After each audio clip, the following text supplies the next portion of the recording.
It's time now for Countywide, a special presentation of Yavapai Broadcasting News. Join Paul David and Kyle Benedict as they talk with our community's leaders, newsmakers, and people in the know.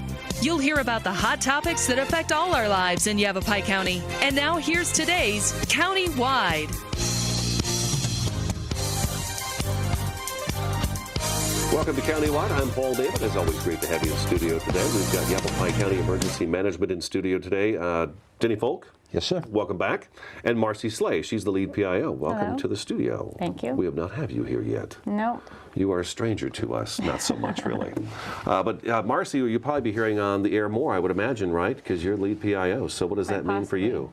What that means is during an emergency, when we open our emergency center, then I'll be most likely the one that will be doing the press releases and talking to the media. So I'll be calling you and saying, hey, Marcy, what's going on here? What's the latest on this or that? Right. All right, good deal. Let's start first of all. Yavapai County Board of Supervisors made a proclamation this week. Let's talk about that first. Yes, they did. What was the proclamation? The proclamation was Yavapai County Wildfire Community Preparedness Month.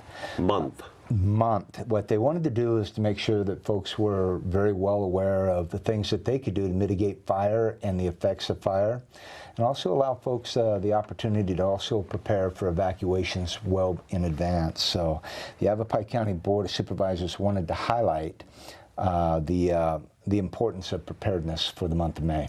Okay, so what should we be doing to get prepared? I mean, we've talked a lot about it over the last month and last couple of months. We've done quite a few shows with firefighters. We had a hot shot in here. We've had all kinds of people in here talking about wildfire season and trying to be really proactive on it. So let's recap some of that, because as we know, we tend to forget, or we hear this show and we think, yeah, we need to do that, but then 10 minutes later something else happens and we get distracted and we forget about it. What do we do to get prepared for the wildfire season? Well, there's a lot you can do. You need to prepare not only your family, but also your property by creating space around your home so that when wildfire does come in, it's not catching leaves and then leading to pine needles on your deck and then leading to the eaves of your house and into your windows. Mm-hmm. So, defensible space. Exactly. Right. Exactly. I think the firefighters have been telling us about 30 feet around your home. Make sure it's clear, and then the limbs, the ladder fields we were talking about before the show, and get those up off the ground too, so the flames can't climb up those and get up in the tree, and the next thing you know, it's on your roof. Right. Right. And then part of that preparedness month is also our saying, our catchphrase is it's too late when told to evacuate. And part of that is prepare ahead. Make sure you have everything in place and make sure that you have a to-go kit, not only for you, but for your pets and all the things that you don't want to leave behind. So and we usually hit the 5 Ps. I'm pretty bad at that. It's like a quiz every year for me, and every year I feel like it changes maybe a little bit, and I fail miserably, but I was going through them this morning. I thought, okay, I've got 4 out of the 5, and I was thinking, okay, the 5th P is people, but it's prescriptions. That's really important. We've had the Red Cross in, though, and they've got a really neat thing, too. If somebody were to be evacuated from their home because of a wildfire, the Red Cross is actually able to order your prescriptions for you right there on the spot when you go to the Red Cross Center. Yes. Yeah, which is really neat, a nice little service if that's it. But it'd be better if you just had remember to grab your prescriptions on the way out the door. Because, I mean, if sheriff's office comes and knocks on your door, because that's who you're going to usually hear from when it comes time to evacuate, how much time do you have usually to get out the door? There's never a set time frame. It varies. Mm-hmm. I mean, you're looking at the speed of onset. How quick is that fire moving? Is it wind-driven? As we've seen here in Yavapai County, the wind plays a major role into how that happens, and sometimes the warning is very short. That's the reason why preparedness is so important. You may have only a few moments. You may only have maybe 5-10 minutes before you really need to get up and get out of the area. Mm-hmm. So a little bit of preparedness goes a long ways. It's like an ounce of prevention is better than a pound of cure. So I really believe that if we spend a few moments to identify where those papers are, Barbie and I, we keep stuff pretty well tight. It's all the important stuff is right there, close together. We can grab it, off we go. And you know, that helps also if you're prepared. It eliminates that panic that sets in when, oh my gosh, there's somebody at my door telling me I got to run right now. Right. You know, if that happens, at least you know, okay, you've got insurance for your house and everything that's in your house, but like you and your wife, I've got the firebox with all our important papers in it. Right next to that, we have a box with all the pictures we wouldn't want to lose. Pictures is another one of the 5 Ps, right? We've got prescriptions, pictures. We want to make sure we have those handy, that we can grab those out right away. You've got the papers, pets, of course. Absolutely. You know, we got a cat carrier for our cats that we can just drop down, throw them in, and off we go. So, but that ounce of preparedness eliminates the panic when someone's at your door. If you're prepared, it really calms you down. It allows you to make good, sound decisions. And part of that preparedness is making a family plan. Right. How do we go about that? Because you mentioned prepare the family as well. Right. There's a lot of good tools online. FEMA and Red Cross have some great ones. One of the links that we've put out is the arcbrcr.org, which is part of the Red Cross, and there's actually a video, and it goes through step by step of what you should put in your kit, and food, water, first aid kit, flashlights, if you have young children, something for them, snacks, and toys if possible, if you need something to just keep them occupied if you're going to be in the car for a while. So having the family prepared is really important.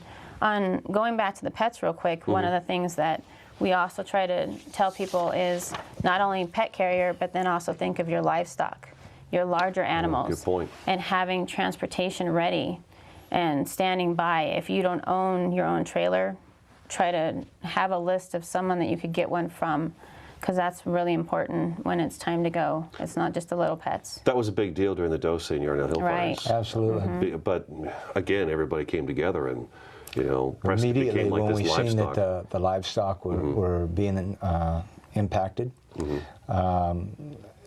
arrangements were made to be able to move cattle, horses, goats, pigs to a near, and it was a little bit of everything. Right, it was like Noah's Ark and Prescott. To a nearby ranch, and we were so grateful that they were hospitable, and you know, that speaks large to the heart that these people have. Right. They opened up their house, their doors, and brought other folks' animals in and took care of them, and so we were very, very fortunate that they were there for us. Yeah, I remember we got a lot of calls from folks that said, hey, we've got 2 stalls available.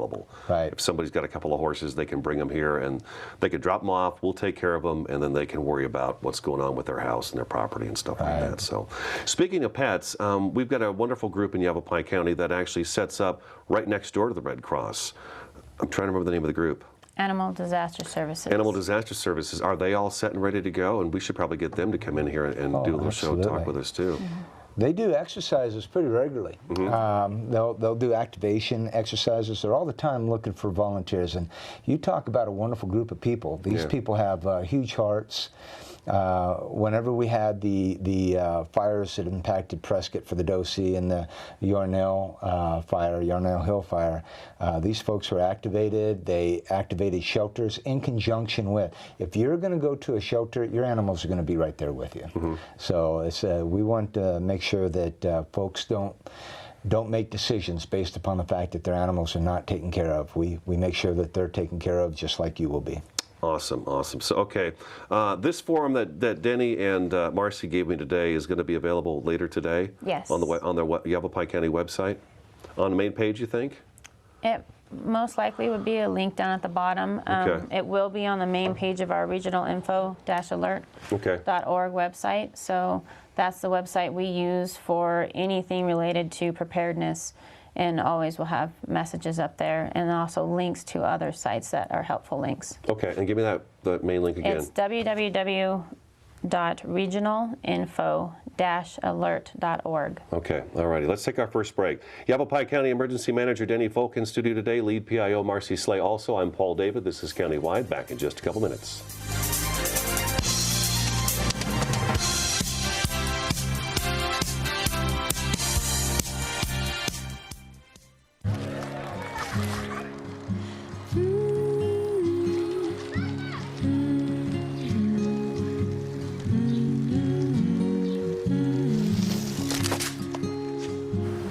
Of all the things you've done with your bike, donating it to Goodwill may be the most incredible of all. Your donations help fund job placement and training for people in your community, which means your stuff can be more powerful than you think. Goodwill. Donate stuff, create jobs. When some people struggle with their mortgage payments, they become frozen, petrified. Not knowing what to do, they do nothing. But the people who take action are far more likely to get the most positive outcome. Making home affordable is a free government program. Call now to talk one-on-one with a housing expert about the options that are right for you. Real help, real answers, right now.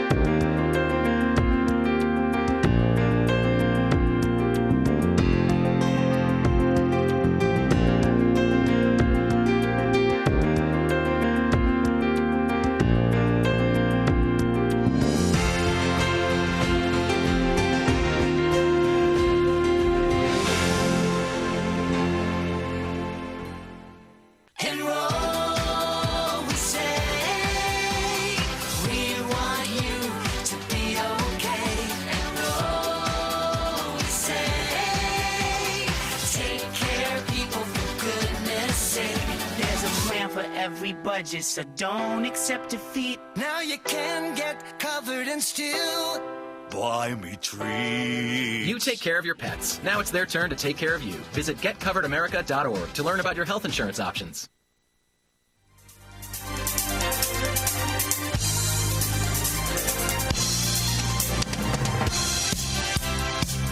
Welcome back to Countywide. Yavapai County Emergency Manager Denny Folk in studio today, and lead PIO for Yavapai County Emergency Management, Marcy Slay, is in studio. We're talking about just being prepared for the wildfire season because it's coming. It's going to be here. I thought it was going to be here a little sooner. I did. But it seems like we've been getting these little systems every week, every other week, that is just kind of pushing things back. This last one was really good. Yes, sir. You guys are both on the Prescott side of the mountain? Right. Did you guys get a good amount of rain from this last? Yeah, we did. Yeah? Yeah, depending on where you're. I know I had some thunderstorms and water pouring off my roof and stuff, and I've noticed the grasses are greener and stuff. But we are in May, and then June is typically our hottest month. You know, the key to remember is although it's looking really lush and beautiful right now, it does not take long to dry out. Right. You know, a week of good, warm weather, nice winds, and that moisture turns green to brown pretty fast. And we've seen it time and again. Mm-hmm. So it's important. Now's the time to be ready. Now's the time to prepare. Get that yard cleaned up, get your home prepared, get your family prepared, and be ready should something occur. You'll have a lot of comfort in knowing that you're ready. Right, right. Yeah, you know, I thought it was going to have to be March, and then April seemed pretty dry too, but then we've been having this pretty good constant flow of water. But we shouldn't let our guard down because June is coming, and then once the monsoon hits, even then we should be ready for it because wildfire season really doesn't ever disappear, I don't think, in the state. Real quick, a recap, the 5 Ps you should have ready to go in case of an emergency and you're told to evacuate: prescriptions, pets, papers, pictures, and Marcy, you added phones and computers, so that would be a good one too, because a lot of pictures are on phones and computers. Right, and you need some way to communicate when you are leaving your house, and make sure you don't forget your chargers. Is the county prepared for evacuations? Absolutely. What's been going on this year? You know, we've had a lot of training opportunities in Yavapai County. We've been providing training for both the Verde side and for the Prescott side on the things that responders need to know. We have had 2 Emergency Operations Center exercises, one on December 8th, somewhere in there, so. And the other one was this last Tuesday, where we did activation. We actually activated the EOC here in the Verde in December and ran through a variety of different scenarios to be able to test processes within the Emergency Operations Center. On Tuesday, we did an activation drill to make sure that we were ready, knock the dust off. But the Verde had a wildfire exercise on March 26th. It was very large, well attended, was able to bring a lot of responders together to be able to coordinate their efforts on the ground, make sure that they were able to communicate and collaborate on all of the issues. And that's really important because that brings integration together on how they attacked wildfires. And of course, we had the annual Prescott exercise. It was on, it was 2 days. It was April 6th and 7th, I believe. And that was held up in Groom Creek. We were able to bring in elements of the National Guard, to bring in helicopters to be able to show them the types of capabilities that they would be able to bring to bear. So Yavapai County is very, very well prepared, and we are, you know, we're really good at working together. One of the things that we do now in our exercises is we bring backfill from one side to the other. So the chiefs of the Verde Valley got together and they provided the opportunity to bring equipment over to Prescott or Central Yavapai, whenever they're on wildland fire assignment in the local area. They can do what's called backfill over there. And then whenever they're on a wildland fire assignment over here, they can bring equipment from that side over here to backfill our stations to make sure that the essential needs for service are available. I remember when it wasn't that easy around here. Yeah. I remember when that communication and that working together was not like that. But we see that all the time now, where Verde Valley Fire's got something big going on. They run out there, and Cottonwood Fire will, you know, come in and kind of back up the station. Don't be surprised if you see a Prescott or a Central Yavapai engine coming out of a station from over here, or vice versa. If you live in the basin, don't be surprised if you see a Cottonwood or Verde Valley or Sedona engine coming out of a station. These guys are awesome. That's great. They are awesome. They have brought together the assets and their capabilities to be able to support one another. So I'm very proud of the work our fire chiefs have done. So it's good to get everybody together too, so faces are kind of familiar. Right. And right? not only that, just to make sure that the hoses hook up. Yeah, you know? so, right? You don't want to show up and then have a hose that doesn't connect to an engine. I mean, these guys have worked all of this stuff out. They even... That's interesting. I hadn't thought about that. And here's the other thing. The guys over here have their radio frequencies in their radios, and vice versa. So if I'm going to Cottonwood to support Cottonwood because they're on an assignment or on a large fire or a large rescue, I just switch to that bank in my radio. Now I'm on Cottonwood's frequency, or I'm on Camp Verde frequency. So I remember that when that wasn't the case either. Oh man, we've come light years. Right, and communication was always an issue. These guys have collaborated, they've communicated, they've done all the things that they're supposed to do. They have what they call the Yavapai County Fire Mutual Aid Plan that is being used and being considered as a template for the state. Oh, really? Yeah, these guys have worked all that out. Our fire chiefs are awesome. So I'm greatly appreciative of the hard work all of them do, from the Verde Valley Fire Chiefs Association, the Western Yavapai Fire Chiefs Association, the Yavapai County Fire Chiefs Association. They not only have one for each region, but one for a county as a whole. So these guys have done awesome work in being able to bring all of these elements together. That has expanded our capacity. It's expanded our capability, and we're able to work with one another. And the communication is very good. Let's talk about the PIOs. I know when we've had a couple of fires in the past where it's been difficult getting information because the normal PIO was gone and there wasn't really a backup PIO to handle people like me. And then when we get something huge that's going on, you know, sometimes that stuff goes national. You got CNN and everybody after you for it. Do we have a good PIO system set up now too, to where if I can't get a hold of Denny, I'll call Marcy, and if Marcy's not available, I call so-and-so? Yeah, we've created a chain where each one of us will back each other up and be available if the other can't take a call. So we all have each other's cells, and then we'll be handing that out to the press and to the media and making sure everybody has our contact information before the season starts. One of the things that we look at in emergency management is capability and capacity. Okay? Not only do you want to have the ability to do the job, but you want to have the depth to be able to do the job over a long period of time. Yavapai County Office of Emergency Management has worked very hard to build both. One of the things that we've looked at doing is being able to sustain our Emergency Operations Center indefinitely. So departments from within the counties volunteers from across the county have come together to be able to take the training necessary to work within the EOC.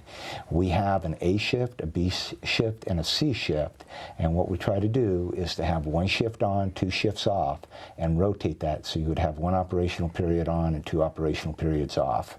And that allows everybody to stay fresh. We've done the same thing with our PIO group.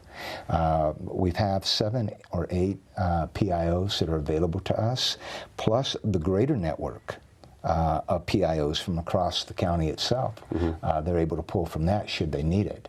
And we've also worked very hard at developing our joint information systems and our joint information center that works in conjunction with the EOC to provide you with the information you need in a timely fashion. And we really need to get some of that stuff tested out, make sure it works the way it's supposed to work, and at the same time, we're ready to go, I believe, and we've worked very hard to get that there. And so Marcy is leading the charge. She's done a wonderful job of bringing everything together and coordinating messages. This message campaign, "It's too late when told to evacuate," is the core of our message, but it's one of many. It's you know, one less spark, one less wildfire. We work with all of the various different PIOs to make sure that this messaging goes out and that it's effective. Why? It's because what we do is to support our people and to protect our people. And I think that this is a valid thing that we need to make sure that everybody knows. Awesome. We have to take another break right now. Denny Folk in studio today with Marcy Slay, Yavapai County Emergency Management. Stick around, countywide, back in just a couple minutes.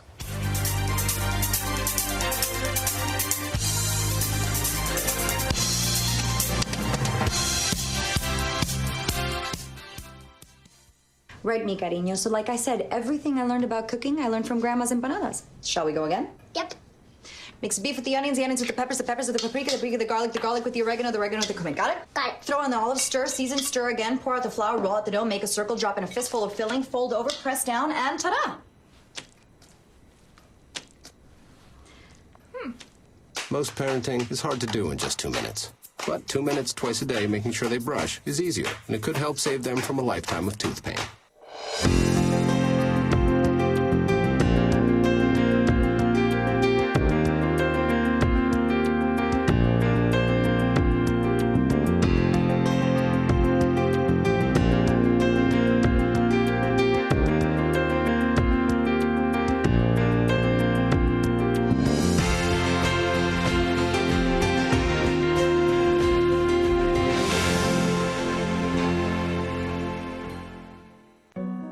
They said a bottle was just a bottle.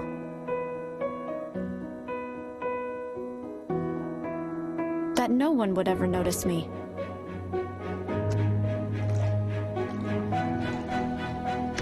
But I knew I could be more. That one day, I would make people smile.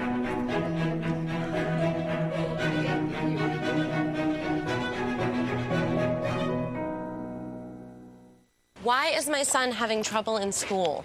Finding lowest airfare to Istanbul. No, I'm tired of fighting with my son over his homework. Home, walk, restaurant. Need a review? No. He's smart, but his mind wanders. 7 wonders of the world. Why don't you understand me? I do. I was trying to show how Connor feels every day. Redirecting to understood.org. Join parents and experts at understood.org, a free online resource about learning and attention issues to help your child thrive.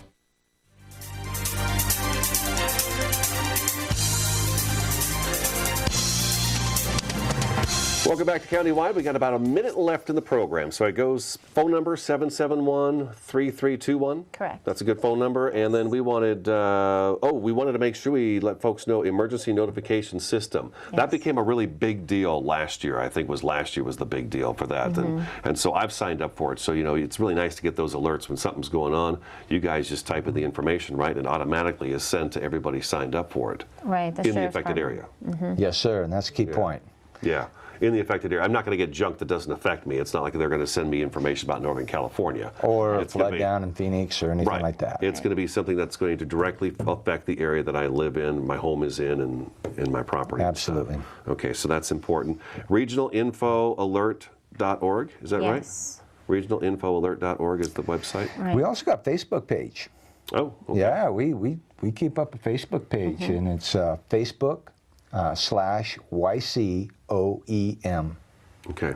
And both of those will be used during emergency situations where anything about evacuations will be posted on those sites. All this is located on the Yavapai County government website, too, right? And there's links to the SO, to the Yavapai County Sheriff's Office preparedness websites, Red Cross, Ready, Set, Go with Prescott Fire. So we're all linked together. Excellent. Denny, good to see you again. Hey, it's awesome. You need something like always, call, right? Marcy, good to see you again. Good to see you. That's today's Countywide. I'm Paul David. We'll talk to you again next time. Paul.